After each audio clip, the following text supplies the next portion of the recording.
everybody. It's Georgia Rose, and I am in the soul space. Just took my jacket off. You never know what you're going to get when you tune into the soul space every Monday night at 7, right? But I'm here. I'm here. So I want to welcome everybody. If you're new to the show, I'm here every Monday night at 7 o'clock. And what do we do on the Zenkuda Soul Space? We talk about astrology and spiritual wisdom, and we just really are a support community for getting our lives together and on track and really living to our full potential and finding out what the intention of our soul is, and then letting that lead our way. So that's what we do here in the soul space every week. Sometimes we have guests, sometimes we don't. Sometimes we do tarot readings, whatever we can think of in order to bring ourselves into a better way of life and our full potential. So later on in the show, I am going to be reading 2 charts that I chose from viewers that sent me in their birth information. And we're going to be doing that every week as a live thing on the show, a new live feature on the Zenkuda Soul Space. So if you have your birth date with time and place, you can send that in either to my email at connect, the word connect, at zenkuda.com, or you can just PM me on any of our social media sites. That's Zenkuda Official on Instagram, Zenkuda Soul Space on Facebook. And I will collect your info, run your chart, and every week, like I say, I'm going to pick 2. I had a lot of people actually already send in their chart information. So be patient and tune in every week, and your chart will be read.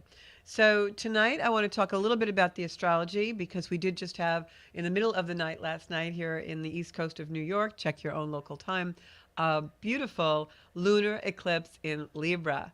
And that was very, very powerful. It is aspecting the south node of the moon, which has a lot to do with our past and our past behaviors. It's in the Libra Aries axis of the zodiac. So for those of you who are Libra and Aries, Sun, Moon, or Rising out there, you're feeling this quite a bit. I know my Libra Sun has been kind of draggy and tired for the last few days with the south node on it. But generally speaking, this is an axis of relationship, and not just relationship with each other, but also the relationship we have with everything in the world. Libra, which is ruled by Venus, and Aries, which is ruled by Mars, is basically how do you relate to the world? How do you relate to the people in the world? How do you relate to everything? And Libra is a sign where we configure our relationships with the other. It's very much a sign about our relationships with others and our interactions. So if some things are happening or starting to get some, imagery or some intuitive knowing about some things in your life that have to do with relationships, since this beautiful lunar eclipse, full moon last night, those things are going to be in play for quite a while. Eclipses energy can last anywhere from 3 to 18 months, but usually it's about 3 months time frame. But usually we have some pretty intense energy that will happen right around the eclipse. And this eclipse, like I said in many of my videos on YouTube at Zenkuda, or even on my Zenkuda Soul Space social media page, you'll find videos there specifically about this lunar eclipse and what to expect. We've been talking about it for a few weeks now. Now it's going to be past in a few days, the intensity of it, and we'll be building up to the solar eclipse in Aries on April 8th, which is when whatever is kind of going on right now for you, at the April 8th solar eclipse, you're going to see that now become more clear and your pathway more clear. So right now we're releasing something, letting go of something. Relationship in your life might be changing. The way you relate to something might be changing, very much in the themes of the way that you reacted and responded to things in the past. You're going to see some ways that you're meant to change that. And you may be in a little bit of, maybe a little bit of drift or a little bit of fogginess from that, or a little maybe shock, or even letting go of trauma or a little bit of grief. It may even be something optimistic where you're happy and ready to let go of it. But you won't know your clear pathway until after April 8th when the Aries solar eclipse comes. And with that, we're going to have emerging energy and new clarity and really being shown us where we want to go. So for this week, we have Mars now in Pisces. Mars moved into Pisces just a few days ago on the 22nd. And Mars in Pisces is not a great energy. Mars is our action. It's where we take action in our life. The planet Mars is what inspires us and compels us to action, wherever Mars is in your chart. And when Mars is in Pisces, it's not strong. Pisces is a water energy. Mars likes to be able to move and move quickly, and it's our ambition, our assertion. And in Pisces, which is a very dreamy, water, fluid sign, Mars is a little bit debilitated. So just make sure that you realize that, and that's probably why many of us are tired right now. It's almost like the gas in the car has been watered down and we feel fatigued. That Mars will, in Pisces, will stay with us for a little while. And just around that solar eclipse, which is the next eclipse coming in for us, Mars is going to hook up with Saturn, and I'll be there to tell you what that's all about in next week. So Mars in Pisces is going to actually make a lot of conjunctions. It's going to conjunct Neptune, and we just have a lot of Piscean energy right now, which sometimes can cause that drifty feeling, that fatigued feeling, because again, Pisces is an energy of connection, but it's connection not with the material world, but the spiritual world and ethereal things.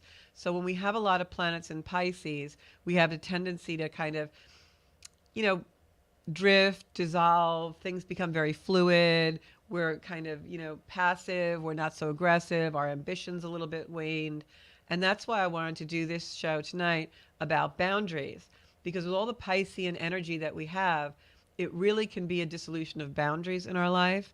And when we have a lot of Piscean energy in the world, in the cosmos, and several planets in Pisces like we do now, it can be a time when boundaries dissolve and people don't respect boundaries. And we even have a hard time setting our own boundaries. So as our week progresses this week, we're going to see that Libra full moon that we just had that was at 5 degrees Libra around 3 a.m. That happened last night at 3 in the morning. And then as soon as that happened, we had, just got to put this over here so I can read.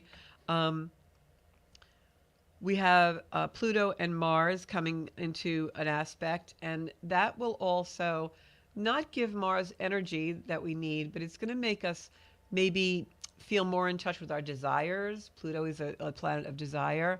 So when Mars and Pluto are in aspect, and Pluto is in Aquarius and Mars is in Pisces, what can happen is we may have trouble really zoning in on our desires. We may kind of drift and 1 minute want this and the next minute want that. And that can really cause us to feel like we've got this push-pull kind of energy. And that also brings in fatigue. On the morning of the eclipse, the sun does a half square to a planet called Uranus, which I talk about a lot. And that's something that disrupts us. It can be problematic. It can be, minor, but it can be something that just disrupts our routine today or made today feel very glitchy. What I personally noticed was that a lot of people just seemed out of sorts today, like kind of cranky or very hyper vigilant, like everyone was a little bit needy and wanted a lot of attention. I got pulled in a lot of different directions with that energy today. And then Tuesday, tomorrow, the 26th, the moon moves into Libra. And when the moon moves into, the moon is in Libra, but it's going to be at 22 degrees. It's going to start to move towards Scorpio. And when the moon finally goes into Scorpio later in the week, the energy really changes because now we get a little bit more dramatic, a little bit more intense, and that'll help us with that Mars and Pisces. But for today, for tomorrow, for Tuesday, the moon moves out of Libra at the end of the day, and it starts to become opposite Chiron. And when the moon does that, it opposites Chiron. Chiron is the planet of where we're healing. So whatever was brought out for you this weekend during that full moon lunar eclipse, towards the end of the day tomorrow into Wednesday, it may start to, if it was something that brought you trouble or unsettling or, revealed something that maybe you are having an issue with that's not pleasant, tomorrow and into Wednesday when the moon comes in contact with Chiron, it may reveal to you where the medicine, where the healing is, where the comfort is for you. This can also continue the theme that happened on the full moon eclipse. And that's why I say eclipses last a long time. Their energy sometimes can be really dragged on. And in this energy, it really will be. And the themes for the eclipse specifically are that Aries energy, which is impulsive, it's outward, it is the relationship that we have in regards to ourself. Like when we're in Aries energy or we have a lot of planets in Aries, which of course is the opposite of Libra, where we had this eclipse. We're going to have the solar eclipse in Aries next month. Aries energy is all about me. It's more or less I am present. Where do I want to take up space in my life? Where do I want to give my energy to? Where do I not want to give my energy to? That's Aries. Aries is all about taking up space and being present. And so when I say Aries is about me, it is because in the Aries type of archetype, we relate to those things in reference to what is it for me? What is it going to do for me? Where do I want to be? Where do I want to be present? Where do I want to take up space? And the axis, the opposite part of the zodiac, Libra, where that eclipse came in, is an energy of the other. How what the other does makes me relate. How do I relate to the other? And many times when we run Libran complexes, and we all have Libra in our chart, somewhere in some house, there's an area where you have Libra. And that's where you run complexes where either, and these complexes are run to avoid conflict. So and this is why I want to talk about boundaries tonight. So wherever Libra is in your chart, you will run complexes oftentimes because we're conditioned to act and think a certain way. And a typical Libra complex is, your friends want to go somewhere, or you're with a group, you're vacationing, and they all want to go somewhere. They want to go to this club tonight, or they want to go to lunch at a certain time. And if Libra doesn't want to go, Libra will never simply state the boundary, because Libra would rather die 10,000 painful deaths than going into conflict or addressing the elephant in the room. Libra's just not going to do it. So Libra will start on a campaign of manipulation where, and I know because I'm a Libra sun, so Libra will start a campaign of manipulation like, you guys really don't want to go to that club. There's a better club, blah, blah, blah. Or why don't we do this instead? Or I can't believe you guys really want to go there. Libra will never state, well, I don't really want to go there. Or maybe I'll meet up with you guys an hour later or whatever. Libra will never do that.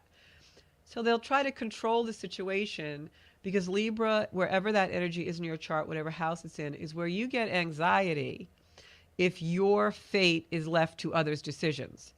Like Libra might not have a problem with that lunch or that club.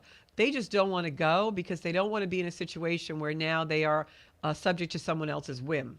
They want to control it in order to feel comfortable because Libra is all about balance. And Libra will procrastinate and not want to do something until in their minds it's completely and perfectly balanced. And we all know that rarely happens in life. So Libra has these complexes that they run, right? Whatever place in your chart that Libran energy is, you're going to run those complexes to feel safe and secure. So if Libra can't manipulate their way out of the avoidance or the conflict, then what they do is they just go home. Libra will remove itself from whatever the conflict is just by avoidance. If someone doesn't want to go there, they're just going to book out. And I know this is true because I'm a Libra sun, and the way I've made my own boundaries is, and my friends all know this, when there's ever something to be done or something to be attended to, I hardly ever drive with a group. I hardly ever go with somebody. I'm like the lone wolf. I'm going to get there when I get there because I want to leave when I want to leave, because when I'm done, I'm done. And so I don't want to be in a situation where I'm beholden or trapped or subject to other people's whims of where we're going to go from there, how the night's going to go, when the night's going to end, when the day's going to begin. I like to just, function in my own little space. That's my boundary because that makes me feel safe. So I simply state that. And I'll often, I might have one or two friends I go with or one particular friend because I know she kind of thinks like I do. But I'm not the person who's going to be in the back seat of the three-seater car with 8 other people and you're all deciding how the day's going to go. That is just not me. Not comfortable with it, not doing it. And it's not because I'm a control freak. It's just I like to be free. I like to have some movement of my own. So I've learned how to deal with that Libra complex. So wherever Libra is in your chart, more than likely, it is bringing out something from this eclipse that has to do with those kind of complexes or boundaries. So that's where we're at. Libra is about reflection. It's about the way that we configure our own self through other, right? Just like I don't want to be in the back seat of the car with 10 people deciding what we're doing. That's not how I configure myself. It feels weird. So I configure myself through my own boundary and then my relation with the other. I would love to go out with all of you. Just don't want to be trapped in the car and have my day planned and be on your time schedule. It's a Libra thing. So that's why if you have a place in your chart, if Libra is in your place of work, you're probably going to want to like know what your work day is. When is your lunch break? When do you get your other breaks? What's, the protocol for this? What's the protocol for that? You got to know your environment. So Tuesday, whatever came up, whatever was reflected to you during that lunar eclipse, when Chiron starts to come into play with that, which is the planet of healing, then you're going to see that the issues that came up on the full moon that have to do with the self and other and the boundaries are going to be revealed even more and more as the week goes on. And then on March 27th, towards the end of the week, the moon finally goes, middle of the week, moon Wednesday, moon finally goes into Scorpio. And when the moon goes into Scorpio, the energy really changes. However, I will say Pluto is in Aquarius, which is a fixed sign, and the moon in Scorpio, which is a fixed sign. It kind of be a lot of fixed energy, Wednesday, Thursday. So this can be a little bit of power struggles. But that's good if you, are in something where the dynamic is not in your favor and you don't feel it's equal enough and you need to go into a power struggle to correct it, right? So this is going to be a wonky week.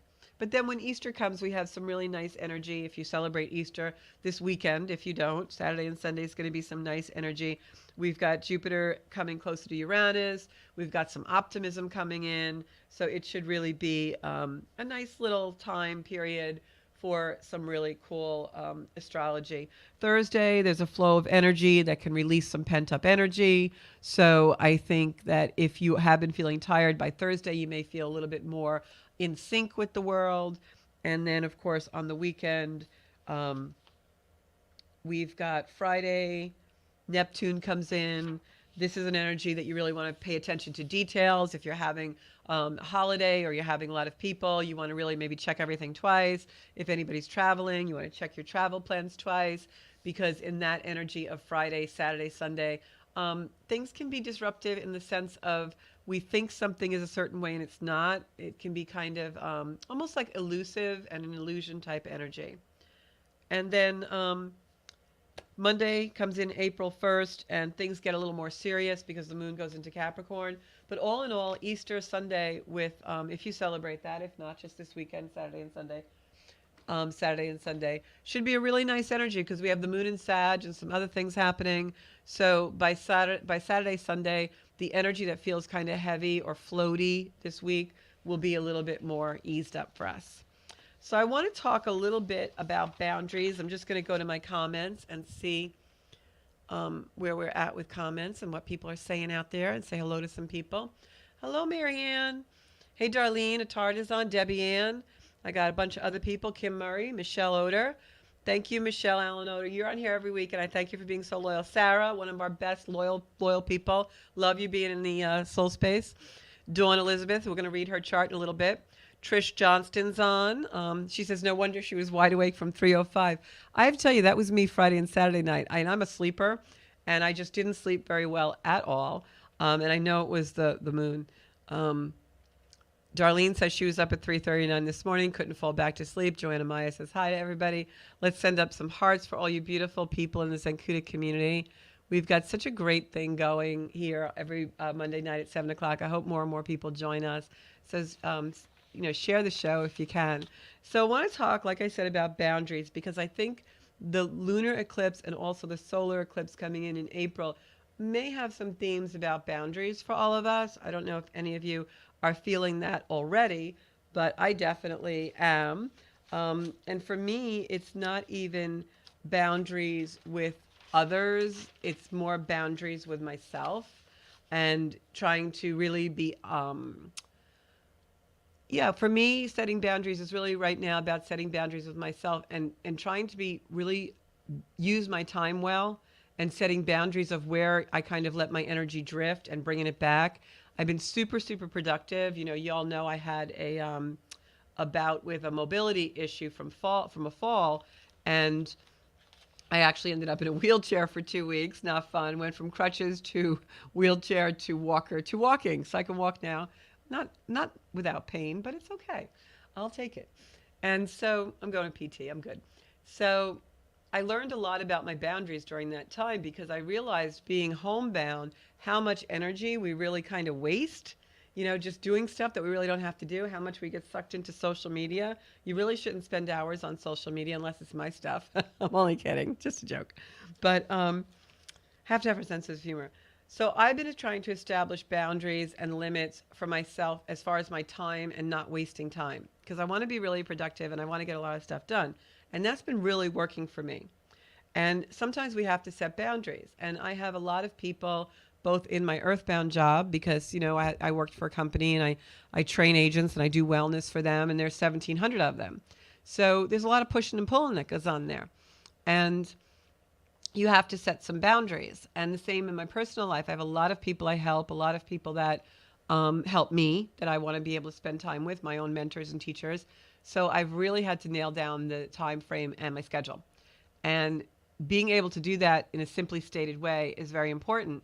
So for those of you out there who are struggling with that time, and this ties in with the Libra archetype, how do you relate to time? What is your relationship to time? And when you start to set boundaries, whether it's for time or even any other category in our lives, think about what your relationship is to that issue and that boundary. Because the way we relate to that is really what sets it for us.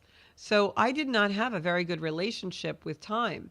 I was feeling either I didn't have enough time to do what I wanted to do, or I was finding that when I did have a block of time, whether it was sitting in a doctor's office or waiting for my next appointment or anything, I would become uncomfortable with the block of time unless I was filling it with something.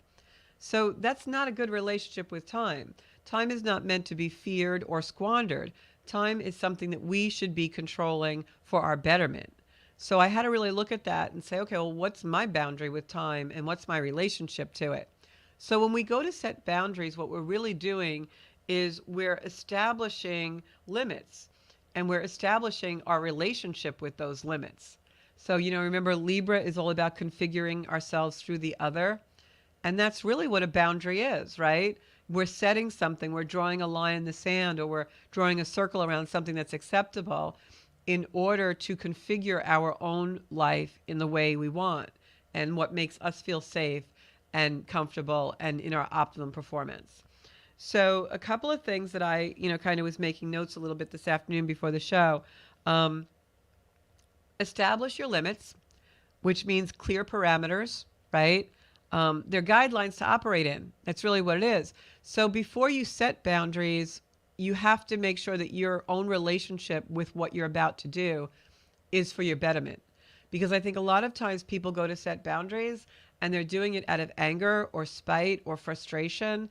And that's really not what you want to do, because the whole idea of those established limits is to make something else better in your life. Make it better for you to function, better for you to feel healthy, better for you to feel balanced. So when you're setting boundaries, just remember that.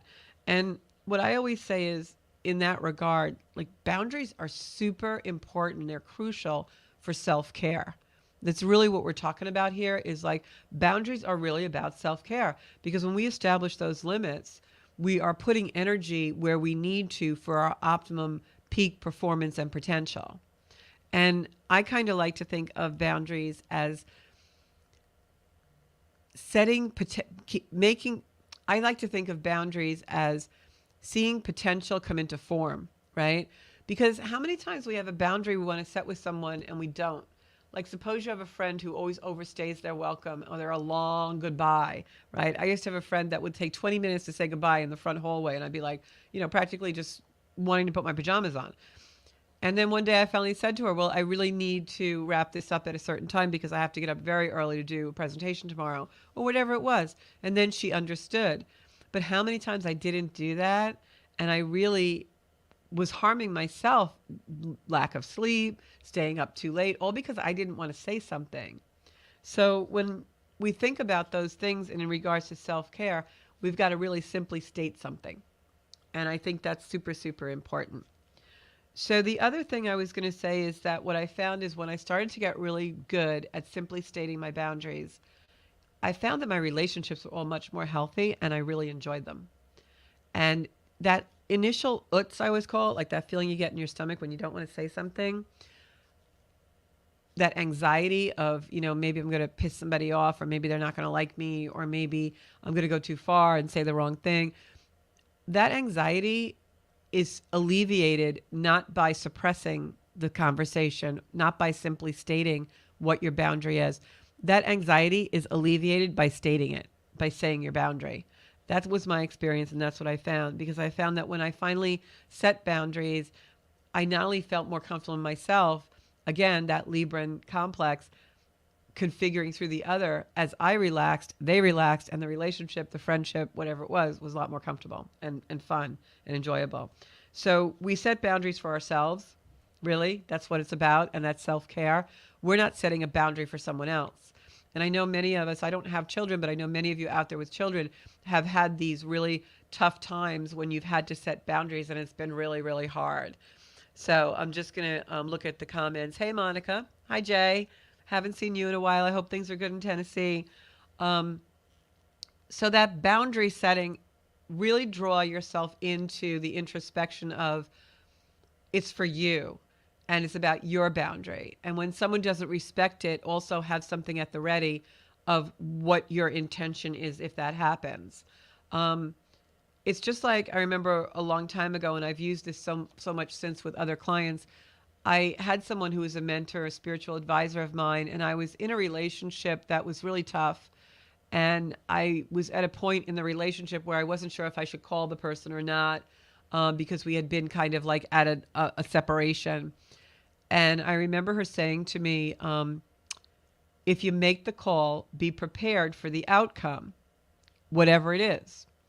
And I had to really internalize that and be introspective and think about it and say, yeah, where's my boundary? Like, however this call goes, what's acceptable to me and what's not. So when you set a boundary, be prepared for the outcome. Be prepared that that person may not respect it, understand it, or adhere to it. And then what will you do? Does that mean the relationship is over? Does that mean you have to take another step? So, kind of pre-plan what the boundary is for you. And remember, we don't set boundaries to keep walls up. And a lot of people do that. There's a lot of protection complexes that we run, those self-preservation complexes that are just, false information appearing real, right? Our fear. We run those and we think about a boundary as a wall. Like, I'm just going to cut that person out of my life, cancel culture, because I'm not going there because they ticked me off and I don't want to be ticked off, so I'm not going there. I can guarantee you that person in a different form, face, body, or name will keep coming into your life because there's a lesson there you ain't learning when you cut that off. So is the medicine there? Is the lesson there? Then you got to work it through. So that's why boundaries are so important. A lot of times in the doing and the saying of them, we learn what the lesson is. So remember, it's not walls, it's actually established parameters for you to function better in. That's what a boundary is. All right. A boundary isn't something set that somebody's going to cross, and you set it because you can't wait for them to cross it, because then you're going to have them and you're going to have the upper hand and blah, blah, blah. That's just like really crazy, sick thinking. Boundaries are set to make you more healthy. Boundaries are set for your self-care. Boundaries are set so that you have an operating system where your full potential can be realized. That's what a boundary and established parameter is. So understand the boundaries, communicate them effectively. An example of effective boundary communication would be, I'm in a relationship now, a romantic relationship. We've been in a relationship for a while. And we completely respect each other's boundaries as to when we need alone time. And I absolutely love that about our relationship. It's one of the things that I know I really need, because I do a lot of spiritual work. I do a lot of very deep introspective work in my life. And I need big blocks of time where no one's coming in or out. I'm in my meditation, I'm in my healing room, whatever. And this person I am with really respects that. And by the same token, I respect that he needs to recharge. And oftentimes after he works a lot, he just needs to go home, close the front door, and not be bothered for a day or two. And I'm fine with that. Those are really healthy boundaries. Why are they healthy boundaries? Because it's a place in the relationship where I'm able to say, you know what, I'll see you on the weekend because I just need a few days to recharge. Or I have a really big project at work coming up and I just need a few days to really immerse myself in this presentation. Or I have a series of videos that I want to do on YouTube and I just need some time to go lock myself in the studio. And by the same token, he gets to do that in his way as well. Because we simply state I need to recharge. That's all there is to it, and we respect that in each other. So respect the other's boundaries. And also, I know that this can be a really frustrating thing if you're in relation, whether it's a child, a parent, a romantic partner, a friendship, a boss, a coworker, where someone doesn't respect boundaries. But it's really important to clearly state without emotion sometimes what those boundaries are. Also, this is the other thing I wanted to say. Limits are not about isolation, because a lot of times people will set boundaries, or people will start to, not go out or avoid social situations or avoid family because they're isolating. And that's really, really not a good thing. We don't want to set boundaries so that we can go home and be in our wound, or be home in grief, or be home in negativity. As I said before, boundaries are set so that we have an operating system that makes us comfortable and safe enough to operate in our full potential. That's what boundaries are for. And that's why they're so important.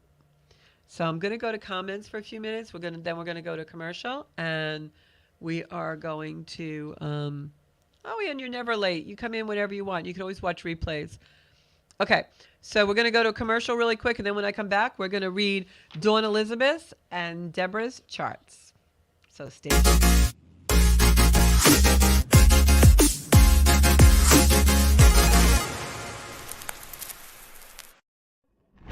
Hey everybody, it's Teresa from Tea Time.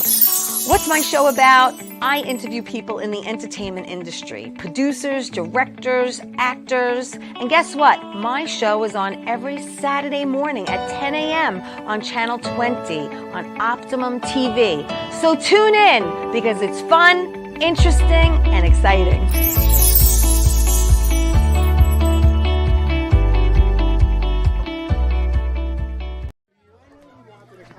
All right. Is everybody having a good time tonight or what? That's what I thought.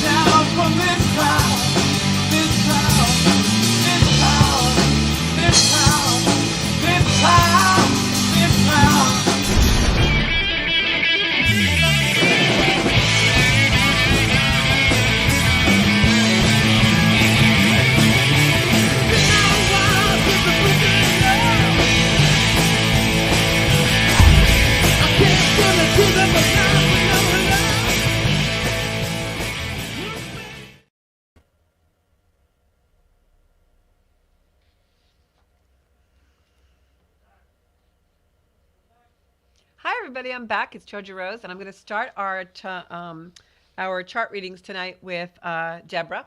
And Deborah was born in Southampton, just so you know who you are, because I know we might have more than one Deborah out there. And Deborah, you are an Aries sun, and you are I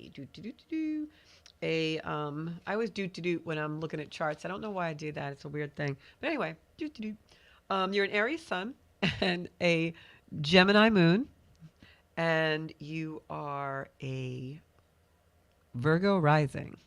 So what does that mean? Well, it means as a Virgo rising, you are someone who more than likely has been brought here, your soul's intention, to heal.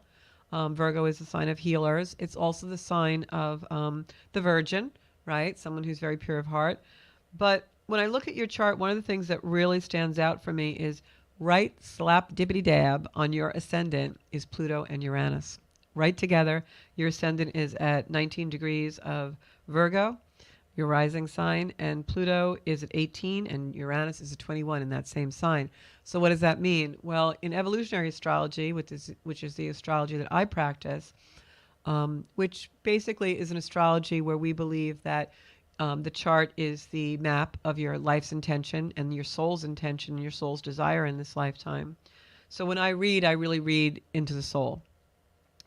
So the ascendant in the chart is our identity, but it's the identity that we are here to become. It's where the soul discovers itself, where the soul discovers its identity, your identity in this lifetime. So when we see Pluto and Uranus right on the ascendant when you were born, it's a significator that you're coming from a lifetime where perhaps there was quite a lot of trauma, sudden change, and that the reason why you were reincarnated or incarnated in this lifetime with that signature is to overcome it and transcend in this lifetime. So if I had to really look at this, and of course I'm just doing a very brief reading for you, if anything is meaningful for you and you want to go deeper, you can certainly book a private reading. But when I look at this significator, especially in Virgo, this speaks to me of learning through loss. Virgo oftentimes is the place in our life, wherever it is, for if everyone's looking along in their own chart. Virgo, the house where Virgo is oftentimes a significator that you're going to learn through loss. Something in your life is going to be abducted. And we think of abduction as a kidnapping, right? This is something where something is taken away either through death or loss. And that abduction becomes the caveat, the catalyst for complete and total change in the life. So what the real archetype of Virgo does is it will bring in an abduction, a loss, that makes us adjust. And then we find our competence. So your life, your soul's intention in this life is to let you experience loss in order to find your competency. Now, your north and south node, which determine our soul's activation in this life, it tells us, based on our soul's intention, which I just said, your soul's intention was to evolve through loss, to evolve through adoption, to find competency through adjustment. It will activate that by the north and south node of the moon. Your north node is in the 8th house in Taurus, and being in the 8th house in Taurus, that's complete transcendence and transformation, but Taurus is our security. Your south node is in Scorpio, which is our attachments where we merge. The Scorpio-Taurus axis in a chart is all about the merging, the attachment, the self-preservation, and the security. And the polarization of that. What are we attached to so terribly much that we can't let go of and release, that stands actually in the way of our security and self-preservation? Because we're in illusion and can't see it's a restriction. So you will undergo the soul's intention in this lifetime, loss or abduction of something, in order to bring you into a field where you become competent through the adjustment of that. It changes you. And then this beautiful north node in the 8th house in Taurus is helping you transcend and transform your belief systems, the way that you look at life. And in that transformation, you find the security and the merging and the true merging, because Scorpio energy is going to allow the attachment to dissolve, to understand the true meaning of merging, and it will reveal that. So if you were sitting in front of me and we were doing a reading, I would probably ask you questions like, where have you experienced loss that put you into transformation, that was a catalyst for deep, meaningful change in your life? And knowing that that was why your soul came here, to have that experience. And it was meant to bring you into your solar light, your light in the world. Again, that first house, Virgo, ascendant. Who are you? What are you doing in the world? How do we discover our identity? That's what the soul came here to do. Now, your descendant, which is the opposite of your ascendant, is the personality that the world sees you as. And yet it can also be part of our personality that we're afraid to reveal. And that, of course, because it's opposite of Virgo, is in Pisces. And Pisces wants you to connect with the world. Pisces will cause a flooding of emotion, perhaps from that time in your life when you underwent this loss that put you in transformation. That Pisces energy in your chart and your descendant is where the flooding will come in of the emotion, but it does that to bring you back to source, to return you to what's really meaningful in your life, to return you to the true security, which is not the attachment in the Scorpio archetype. The true security is source, God, Buddha, whatever you believe in, that's the higher power, which brings you to that 8th house of transformation, where the North Node is, so that you can come into your own solar light, your own identity, which, quite frankly, is transcendence and transformation. Your Sun is also in that house, even though it's in Aries, which leads me to believe that the reason why your soul here is here and the activation that it will take from all of this experience of loss and deep transformation is to be a light in the world, to shine, use your own personal resources to find your security and perhaps show others how to do that in some way. I just got a psychic little flash that showed me children. So maybe you even do that to do something to do with children in your life. And, when we have a karmic axis and a karmic mission, our soul's intention, it doesn't have to be a grand gesture. I read charts and sometimes people are just here to be a teacher, or someone's here to raise children, or, so I think we all have to get out of that pop culture idea that we're all supposed to have these epiphanies and be doing these grand gestures in our life. I believe life is made up of everyday heroes, just as long as you're living your chart and doing your soul's intention. So that's my reading for you, Deborah. And if anything resonates with you, or you feel deeply about it, call me, we'll book a reading. All right. Dawn Elizabeth, hope you're having a good night. So I want to read your chart. So you are and I didn't even look at these charts before I got on the air. So that reading I just did for Deborah was just done completely off the cuff, 10 minutes spent on her chart. Probably gave her some really meaningful information. This is what evolutionary astrology is all about. If you want to know if you're going to win lotto or get a vet, don't call me. But if you want to know what your soul's intention is in your life, how you can live it and raise your vibration in the world, then make the call. Okay, guys, that's just what I do. So we're all doing our soul space and our soul work in our soul space. So Dawn Elizabeth, you are a Sagittarius sun sign, Sag sun in the 9th house. So you're all about truth. You are here to find your personal truth, philosophy, higher learning, education, all the meaning of life. That is what makes you tick, baby. Sagittarius sun in the 9th house, and you've got Mercury there too. You're all about communicating that, all about communicating about philosophy, belief systems, truth, meaningful things. Your rising sign is a Pisces, which is all about connection, especially connection with the other side, spiritual world, things like that. Pisces is all about connection to source, coming back to source. And that's your rising sign. And your moon is, where's your moon, honey? Oh, your moon is in Aries. Beautiful. So this is for you in order to find your identity in life. It's going to be a lot about taking up space where you really are meant to take up space and being present. That Aries moon wants to know you are present. It is in, I can't really tell from this reading, but I think it's in the 1st house, which means that this is all going to be all about you taking up presence and you taking up the right space that you need to in order to, what we just said, that sun in the 9th house in Sagittarius. What is the meaning of life? What is my belief system? How are my beliefs formed? This is all about that for you, especially with that Pisces rising, that connection to source. For you, your soul's intention in this life is quite a lot about relationships. Your life will evolve through relationships. It's Pluto in the 7th house, which is all about that. Of course, it's Pluto in Virgo. That's a generational thing. But with Pluto in that 7th house, you are probably going to learn and evolve through relationships and the configuration of yourself through others. The way that your soul will probably activate that in this lifetime is your North Node in your 4th house in Cancer, which is all about your inner landscape and your inner security. So there's probably been times in your life regarding these belief systems and your need to know truth and find meaning.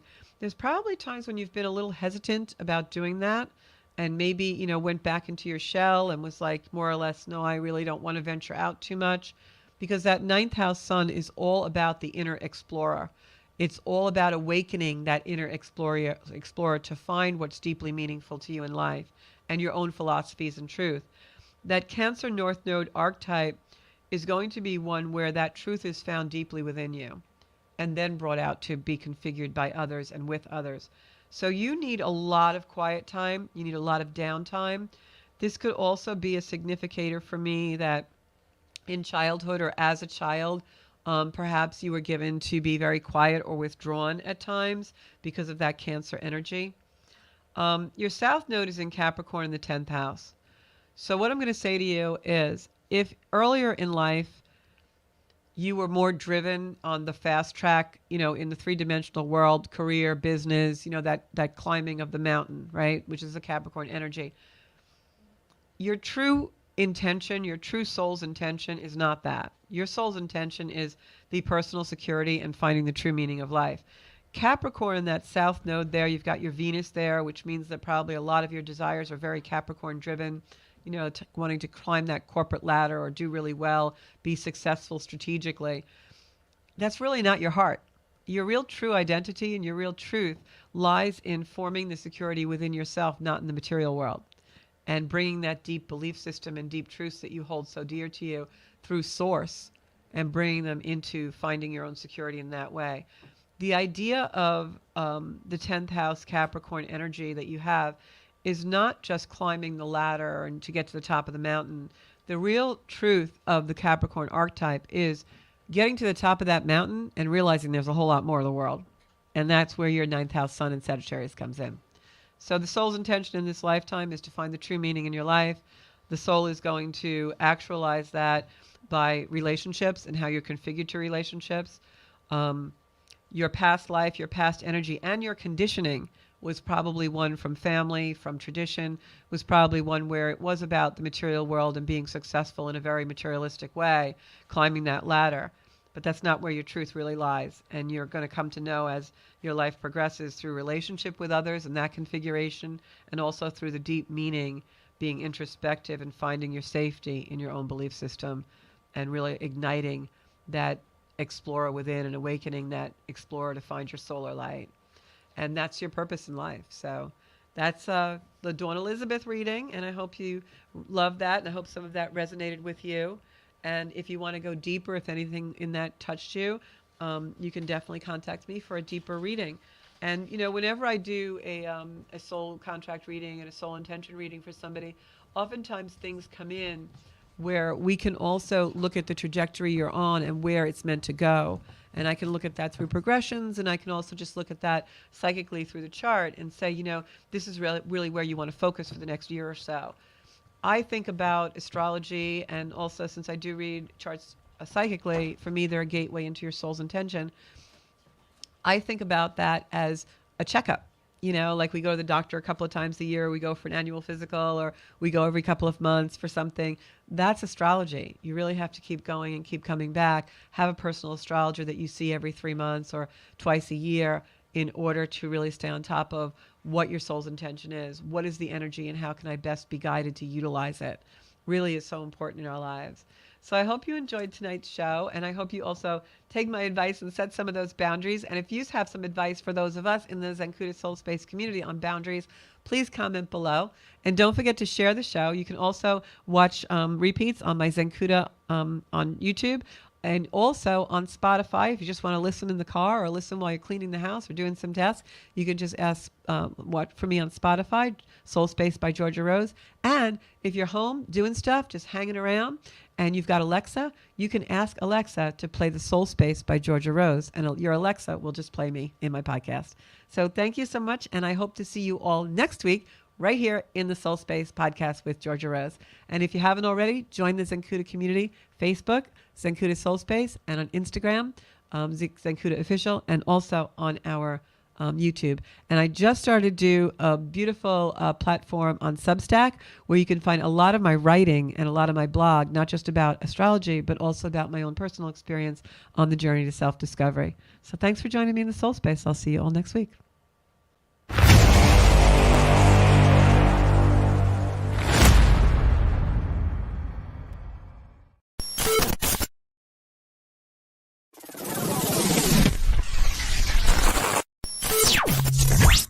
Hi everybody, I'm Stephen Michael. Come follow me every Saturday night at 10:30 p.m. Channel 115 on the Keeping It Real Stephen Michael Show. Come hang out with me and DJ Brian as we play your favorite music. We have your motivational messages, and I promise you, you'll leave a happier person. The show's all about faith, mental health awareness, and motivational message. I'll see you every Saturday night, 10:30 p.m., channel 115, where the insanity begins. And all your problems make you want to scream and shout. Keeping it real with Steve and Michael. Never give up, Steve and Michael. Hi, I'm Georgia Rose, founder of Zenkuda. You can watch me on the Soul Space podcast every Friday at noon on Channel 20 for spiritual guidance. And as you all know, that is how I first opened into my own psychic gifts, was through the angelic realm, astrology. So we've got Mars and the Sun together in Scorpio, which creates a lot of combustion. In the astrological world, we call that a cazimi, and tarot. When the Four of Cups right side up, it means we have a lot of choices to make and we're not looking at what's really being divinely given to us. We're too busy in the busyness of the choices to really see the divine intervention, the divine timing, and the divine guidance. We're the place. Watch the Soul Space podcast.